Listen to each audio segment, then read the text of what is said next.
شايفين كميه قد ايه يا حبايبي من كيلو السمن والخمس بيضات، ما شاء الله عليهم، كميه كبيره جدا بسم الله ما شاء الله. وعملنا بالشوكولاته يا حبايبي اهو، الشوكولاته متماسكه خالص بسم الله ما شاء الله، والاطفال بيحبوها. وعملنا بالفارماسيه، وعملنا بجوز الهند كمان تشكيله. حبايبي الحلوين السلام عليكم، ورجعت لكم تاني في فيديو جديد من مطبخ ماما الاقتصادي. كل سنه وانتم طيبين يا حبايبي بمناسبه رمضان، احنا في العشر الاواخر دلوقتي، كل سنه وانتم طيبين بمناسبه العيد ان شاء الله يا حبايبي. النهارده هنعمل بتفور العيد مع بعضينا. هنعمل النهارده حبايبي مقدار كبير اللي هو كيلو سمنه. البتفور بتعمل بالكوبايه، نص بالكيلو او بالكوبايه او بنص الكيلو، يعني حسب الاحتياج بتاعنا. فانا النهارده حبايبي الكميه دي حلوه خالص ان شاء الله. هنستعمل مع بعض كيلو سمنه. كيلو السمنه ده يا حبايبي انا مبيتاه في الثلاجه من امبارح. براحتك، سمنه بلدي، سمنه نباتي، سمنه جوالب اللي هي اللي تحت الفطاير ديت، يعني اللي تحبوه براحتكم خالص. كيلو السمنه يا حبايبي هضيف عليه 5 بيضات. ال5 بيضات دول بلدي، لو هو البيض الكبير يبقى 4 بيضات بس. هضيف كمان يا حبايبي 4 فانيليا، 4 ورقات فانيليا. مفيش يا حبايبي بيكنج باودر خالص، البيكنج باودر هيخلي البتفور يغلي منكم في الفرن ويبوظ. 400 جرام سكر، 400 اقل من النص ب 100 جرام. ده سكر بودره واساسي يا حبايبي، السكر بودره عندها كان خشن انا طحنته على الخلاط. معايا هنا يا حبايبي للتزيين مربى، ومعايا كمان جوز الهند، ومعايا فارماسيه، ومعايا شوكولاته دي هعمل لها حمام بخار لسه وهنسيحها. ده للتزيين بعد السوا خالص ان شاء الله. نركن كده على جنب. الكاكاو طبعا يا حبايبي ده هنضيف للجزء في العجينه يبقى كاكاو علشان البتفور بتاعنا يبقى مشكل كويس. ومعايا هنا معلقه ملح صغيره. وطبعا الدقيق يا حبايبي، الدقيق من 2 كيلو الا ربع لكيلو ونص دقيق حسب امتصاص السيوله للدقيق، يعني ممكن ناخد 2 كيلو او 2 كيلو الا ربع.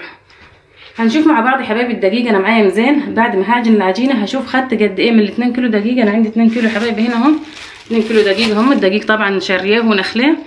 بعد ما هعجن العجينه هقول لكم خدت معايا قد ايه دقيق، الوزن الصافي بتاع الدقيق بتاعنا. هنقول السمنه دي في طبق كبير يا حبايبي شويه علشان نعرف نربها مع بعض، وهنرجع مع بعض نشتغل في العجينه. انا حطيت السمنه يا حبايبي اهي في طبق كبير زي ما انتم شايفين. تعالوا نقول بسم الله. هضيف السكر على السمنه يا حبايبي.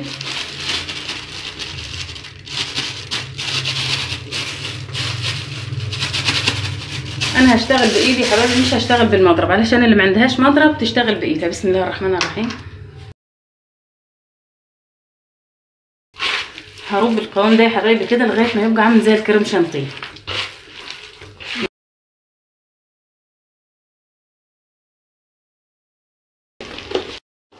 خلاص يا حبايبي السكر والسمنه بتوعه بقوا بالقوام الكريم اهو. بصوا عاملين ازاي. هنا يا حبايبي هضيف الملح بسم الله. ذره الملح دي يا حبايبي شيء اساسي. هضيف البيض بسم الله، وهضيف كمان الفانيليا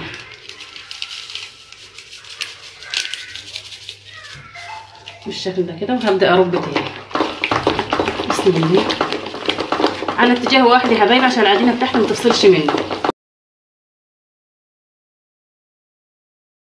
تعالوا يا حبايبي ننزل بالدقيق كده بسم الله.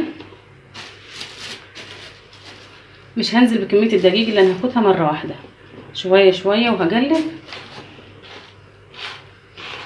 وكل ما احتاج هضيف دقيق لغايه ما العجينه تتماسك معايا. هخلي العجينه حبايبي طريه شويه قبل ما اخد حته كاكاو كده، يعني اخلي العجينه طريه. وهعمل الكاكاو في طبق تاني. ما ننساش حته الكاكاو دي لما تدي شكل جميل ومنظر جميل للبتفور.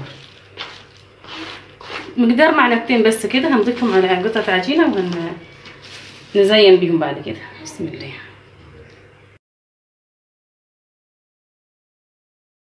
اللي حابب يعمل بالزبده يا حبايبي يجيب الزبده اللي هي غير مملحه وخاليه من الميه، اللي هي زبده الحلويات. لكن السمنه بتاعت ديت جنه، سمنه مرمله وجميله جدا، وبتتربى معاك تبقى تاخد القوام الكريمي بسرعه.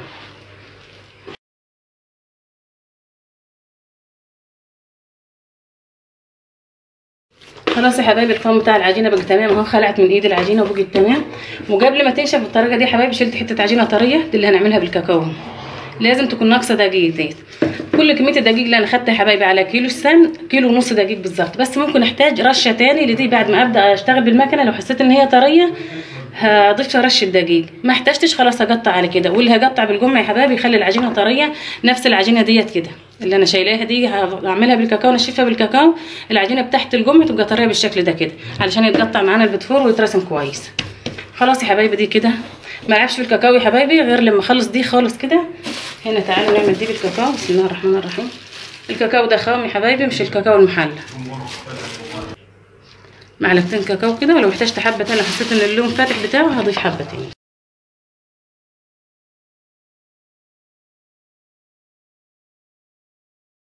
دلوقتي يا حبايبي انا هولع الفرن علشان ابدا اقطع العجين بتاعي واسوي على طول. انا هسوي هنا على فرن البوتاجاز لان الكميه مش كبيره للدرجه، مش محتاجه الفرن الكبير ولا حاجه. واللي حابب يسوي في الفرن الكبير حبايبي يسويه، مفيش اي مشكله برضه.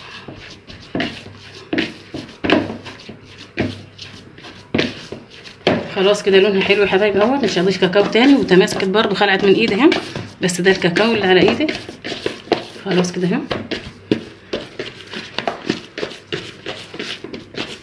هولع الفرن واحضر المكنه ونجي نشكل مع بعضنا البيتيفور. العجين يا حبايبي انا معايا المكنه الصغيره دي بتاعت البيتيفور اللي هي بتبوظ بسرعه دي، خلي بالكم.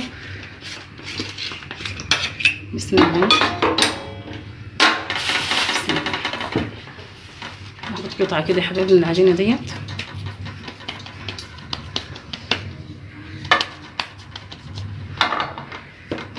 وكمان حته من دي كده اعملها صباح كده بالشكل ده كده.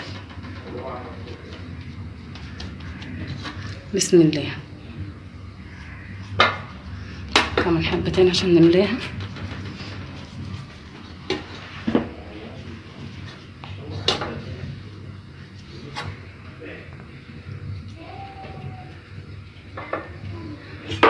بسم الله الرحمن الرحيم.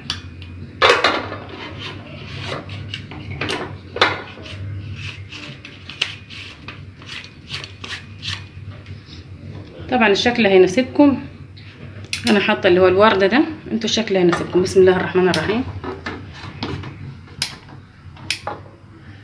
بالشكل ده يا حبايبي كده. ونولع الفرن يا حبايبي عشان اول ما اسويها، اول ما اخلص تقطيع ادخلها الفرن تستوي على طول.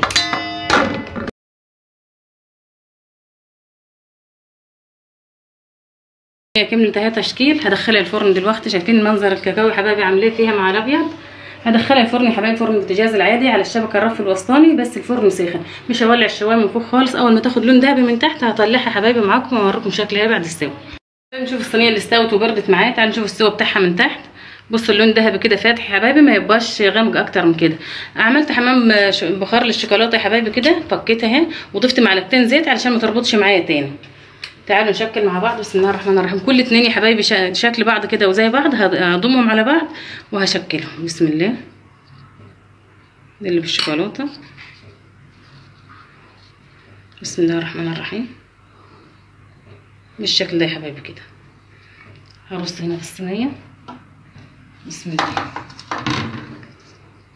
وهكذا.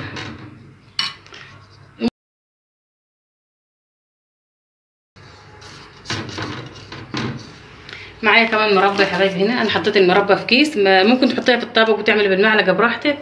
انا حطيتها في الكيس عشان تبقى سهله عليا كده في التزويق. بسم الله. الاتنين برضو زي بعض. هخلي هنا المربى تطلع معايا شويه كده في الجنب كده يا حبايبي كده. هروح حطها في جوزة الهند هنا بالشكل ده كده.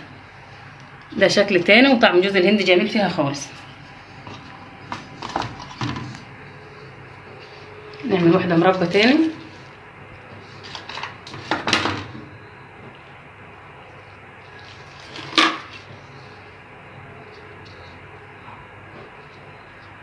ونخليها برضو تطلع منها كده شويه علشان تشيل الفرماسيه بالشكل ده يا حبايبي كده.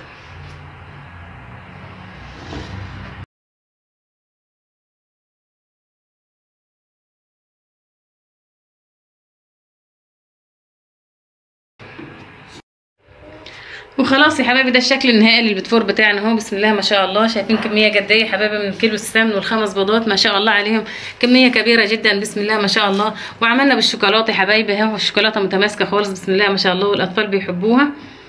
وعملنا بالفارماسي، وعملنا بجوز الهند كمان تشكيله يعني كده يا حبايبي ما شاء الله عليها. هنلم الكميه ديت على بعضها يا حبايبي كده في كراتين وننظمها كده، اللي بالفارماسي لوحده واللي جوز الهند لوحده والشوكولاته لوحده، علشان ما يدخلش ببعضيه والالوان بتاعته تضيع يا حبايبي كده والمنظر يضيع منه.